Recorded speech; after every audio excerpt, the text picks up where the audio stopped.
Home remedies में एक बड़ा पॉपुलर है कि आप नमक से अपने दांत साफ़ कर लें, सरसों का तेल मिला के साफ़ कर लें। और आप तो जानते हैं कि सोशल मीडिया का ज़माना है, तो इंटरनेट पे बहुत कुछ वायरल हो रहा होता है। ये कितना सही है? देखिए, नमक तो ठीक है, नमक लगाना नहीं है।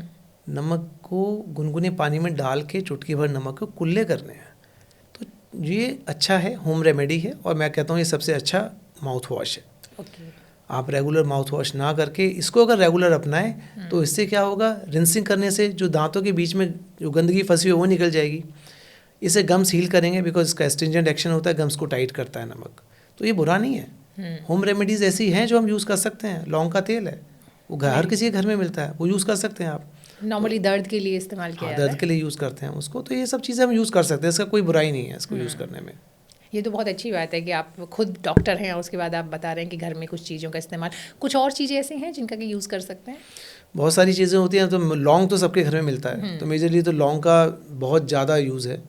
तो पेशेंट्स कुछ आते हैं, वो कहते हैं लौंग हमने रख ली थी, लौंग चबा ली थी, तो हमारा पेन ठीक हो गया। इसका मतलब कोई ना कोई तो इफेक्ट है लौंग का। राइट। और क्लोव ऑयल तो आज से नहीं है, बहुत सालों से चलता हुआ आ रहा है।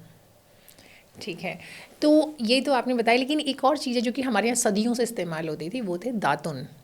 और फिर इस तरह की चीज़ें भी बहुत अक्सर आती हैं सोशल मीडिया पे, खासकर वायरल होती हैं कि आपको दातुन का इस्तेमाल करना चाहिए, ब्रश का इस्तेमाल नहीं करना चाहिए, ब्रश में बहुत सारे जर्म्स होते हैं, बैक्टीरिया होते हैं।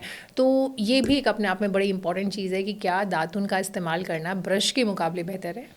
दातुन का इस्तेमाल कर सकते हैं, हम सदियों से करते हुए आ रहे हैं, Right. कोई नुकसान नहीं है।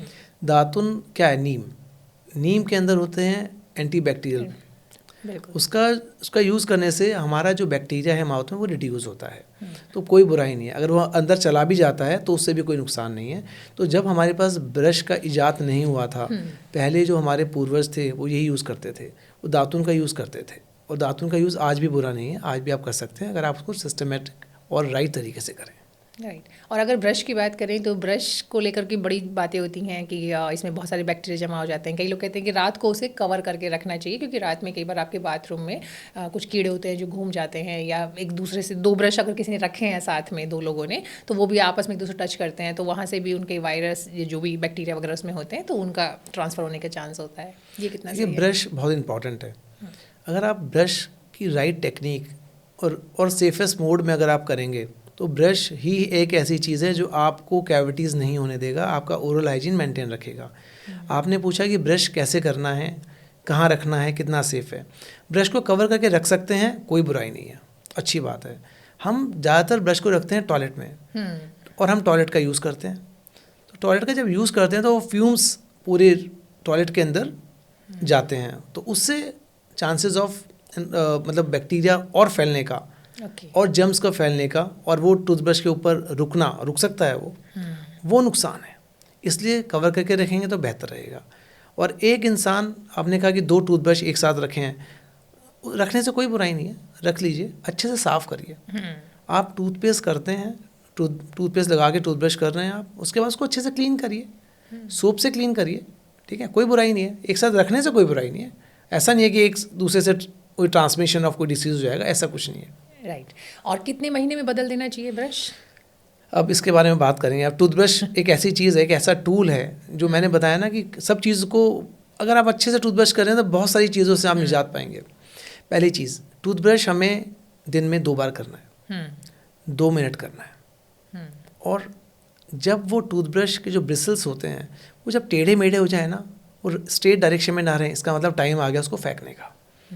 तो ज़्यादातर जो लोग बहुत ही स्ट्रॉन्ग तरीके से ब्रश करते हैं उनका टूथब्रश जल्दी ख़राब होता है, तो वो जल्दी यूज़ करते हैं, 2 महीने में चेंज कर लेते हैं। अमूमन तौर पे तो 3 महीने में हमें अपना टूथब्रश चेंज कर लेना चाहिए। आपने टूथब्रश की बात की, और जब ब्रशिंग की हम बात कर रहे हैं तो पेस्ट भी इक्वली इम्पॉर्टेंट है। हालांकि माना तो ये जाता है कि ये सिर्फ एक फ्रेशनेस के लिए आपका एक तरह से मीडियम है, या एक वो चीज़ है जिसका कि आप अपने इसको फ्रेशनेस के लिए इस्तेमाल करते हैं। लेकिन यहाँ भी बहुत सारे आप देखते हैं ब्रांड की बात नहीं करेंगे हम, लेकिन बहुत सारे, कभी कोई फ्लोराइड वाला आ रखा है, तो कोई सी में नमक वाला टूथपेस्ट है। तो ये एक्चुअल में जो अलग अलग चीज़ें आती हैं, ये वाकई बेनिफिशियल हैं या फिर सिर्फ ये मार्केट गिमिक है? 1% बेनिफिशियल है और इनका मार्केटिंग गिमिक है। 99% मेन मकसद है कि आप अच्छे से ब्रश करें, और ये नहीं है कि आप राइट ब्रशिंग हमें पता होनी चाहिए। टूथपेस्ट जो भी हम यूज़ करें वो महीन होना चाहिए, पतला होना चाहिए। जितना वो अच्छा महीन पतला होगा उतना अच्छे से हम लोग उसको यूज़ कर सकते हैं और हमारे दांतों को नुकसान नहीं करेगा। जो टूथपेस्ट या जो टूथ पाउडर जो हम पहले यूज़ किया करते थे, टूथ पाउडर स्पेशली जिनका पार्टिकल साइज़ बड़ा होता है, उनका एब्रेसिव एक्शन होता है। एब्रेसिव एक्शन से क्या होगा, वो हमारे इनामल को घिस देगा। मैं बताना चाहूँगा कि पहले लाल दंतमंजन बहुत यूज़ हुआ करता था। लाल दंतमंजन को बहुत लोगों ने यूज़ किया और वो अच्छा फील करते थे, बिकॉज उनको लगता था कि फ्रेशनेस आएगी। और उससे हो क्या रहा था, देखिए जो दांत घिसते हैं ना, एक दिन में नहीं घिसते, समय लगता है, सालों साल लग जाते हैं। ठीक है ना। जब सालों साल तक आप अपने दांतों को रगड़ रहे हैं ऐसे टूथपेस्ट या ऐसे टूथ पाउडर से जिसका पार्टिकल साइज़ बड़ा है, तो आपके दांत घिसेंगे। दांत घिसेंगे, आपको सेंसिटिविटी की प्रॉब्लम स्टार्ट हो जाएगी। एसिडिटी, तो एसिडिटी या फिर गट हेल्थ कह लीजिए, वो भी कहीं ना कहीं लिंक्ड है दांतों के साथ। बिल्कुल लिंक्ड है। आपकी गट हेल्थ अगर स्ट्रांग है और आपको एसिडिटी नहीं होती है, तो दांतों पे कोई असर नहीं आएगा, बड़े अच्छे से रहेंगे। ओके। आप असर कहाँ आता है, पेशेंट हमारे पास आया, उसका इनेमल इरोजन हुआ। इनेमल इरोजन का मतलब इनेमल गलने लगा, ठीक है, ऊपर की हाइट कम होने लगी। तो हम उससे पूछते हैं, बहुत सारी चीज़ें पूछते हैं। आप टूथ ब्रशिंग ठीक से करते हैं? वो कहते हैं बिल्कुल ठीक करते हैं। हम उनसे पूछते हैं आप कुछ और हैबिट्स तो नहीं है, आप पान तो नहीं खाते हैं? नहीं खाते। हम उनसे पूछते हैं एसिडिटी होती है? कह रहे हाँ। वो कहते हैं एसिडिटी से ऐसा होता है क्या? ऐसा होता है, दांत गल जाते हैं एसिडिटी से। जो हमारा ईसोफेजियल रिफ्लेक्स होता है, जो गर्ड की प्रॉब्लम होती है, अगर हमारा गट वीक है तो हमारे दांतों का इरोजन होता है, और ये एक दिन में नहीं होगा। इसलिए मैं बार बार ये चीज़ बोल रहा हूँ कि कोई भी डेंटल प्रॉब्लम एक दिन में नहीं आती है सामने, इसको टाइम लगता है। तो हमें अपनी हैबिट्स को चेंज करना होगा, हमें अपने गट को मजबूत करना होगा, एसिडिटी को कम करना होगा। और ऐसा नहीं कि डेंटिस्ट के साथ आप जीआई के डॉक्टर के पास भी चाहिए, ठीक है। तो इससे क्या होगा कि आपके जो गम्स हैं वो तो हेल्दी रहेंगे और आपका दांत का इरोजन भी कम हो जाएगा।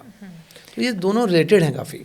अभी आपने बताया कि एसिडिटी के साथ कनेक्शन है और दांत गल जाते हैं, तो ये जो दांत गलने वाली चीज़ है, इसमें एक और बड़ी इंपॉर्टेंट चीज़ जो कि हम सबकी लाइफ का हिस्सा बन चुकी है, वो है कोल्ड ड्रिंक्स। और आमतौर पे बच्चे, खासकर छोटी उम्र के बच्चों की बात करें तो वो बहुत ज़्यादा पीते हैं अपने स्कूल में, फिर कॉलेज में। और दूसरी तरफ ये देखा गया है, कुछ ऐसी रिसर्च हुई हैं जो कि बताती हैं कि अगर आप बहुत ज़्यादा कोल्ड ड्रिंक का इस्तेमाल करते हैं, कोई भी ब्रांड हो, तो आपके दांतों के गलने की, घिसने की पॉसिबिलिटी बढ़ जाती है। ये बिल्कुल सही है। कोलाज जितने भी हैं, सोडाज जितने भी हैं, उनका डायरेक्ट इफेक्ट होता है इनेमल के ऊपर। हमारे दांतों में सबसे मजबूत चीज़ क्या है? इनेमल। इनेमल स्ट्रांग है तो हमारे दांत स्ट्रांग है। अगर हमारा इनेमल ही वीक हो जाएगा तो हमारे दांत वीक हो जाएंगे, हम ढंग से खा नहीं पाएंगे, हमें सेंसिटिविटी की प्रॉब्लम हो जाएगी। और आपने बात की कोलाज की, चाहे वो कोई भी कोला है, देखिए अपनी मार्केटिंग प्रमोशन के लिए तो कुछ भी करेंगे, बड़े बड़े स्टार्स को सामने खड़ा कर देंगे। कभी उन्होंने ये बताया कि इसके साइड इफ़ेक्ट क्या हैं? कभी नहीं बताते। कभी नहीं। तो उनको देखकर जो बड़े स्टार्स होते हैं, उनकी मार्केटिंग को देख के छोटे छोटे बच्चे कोलाज शुरू कर देते पीना। और ये एडिक्टिव है, एक बार आप पीते हैं तो आपको इसका एडिक्शन हो जाता है।